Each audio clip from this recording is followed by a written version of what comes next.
I see the crystal raindrops fall, and the beauty of it all is when the sun comes shining through to make those rainbows in my mind. When I think of you sometime, I wanna spend some time with you, just the two of us. We can make it if we try, just the two of us. Just the two of us. Just the two of us. Building them castles in the sky. Just the two. Bon bah c'est l'heure du déjeuner, mais elle n'a pas beaucoup d'appétit, et du coup bah je vais faire ce qu'elle aime.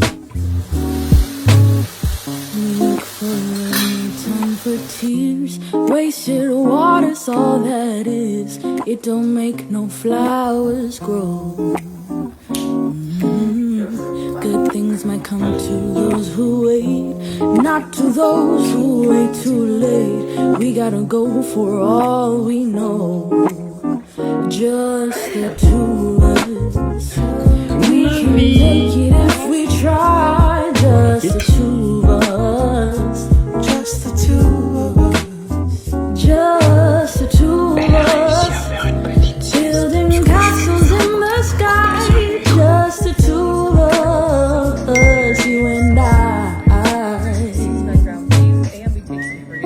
Of course, to add a little more flavor, we add a white cheddar cheese. Get your buns nice and toasted, and we'll use the egg and more sauce. So take a big bite out of this one and enjoy.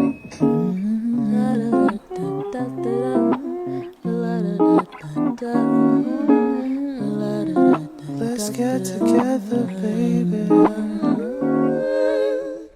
I see the crystal raindrops fall, and the beauty of it all is when the sun comes shining through. Sasanarana rehetra nanaraka an'ity vidéo ty hatramin'ny farany mety gaga kely kambanareo hoe tozarero miresaka aminareo io ihany ary dia fa malheureusement avy nikarakarana izy dia izy indray narary zary moa tsy tena mbola sitrana tsara ianareo amin'ny feo akongambany du coup hitondra anazy any amin'ny dokotera zany zay zao dia tsy maintsy faranako hatreto ty vidéo ty fa na dia zany ary ny afatra tianay napita tamin'ity vidéo ity zany dia ny hoe mahaiza foana mikarakara ny partenaire anao matetika matsiny rehefa anaty couple dia ny olona ohatrany hoe ao anatin'le hoe rose foana amin'ny fiainana tsisy problème mihitsy nefany problème misy foana ohatran'le fomba fitenenana hoe dans la santé comme dans la maladie dia zay zany mba tianay nampitaina kely androany dia en tout cas ho anareo izay mitady vidéo tutoriel na recette ohatran'ireny nampiasainay tato anatin'ity vidéo ity ireny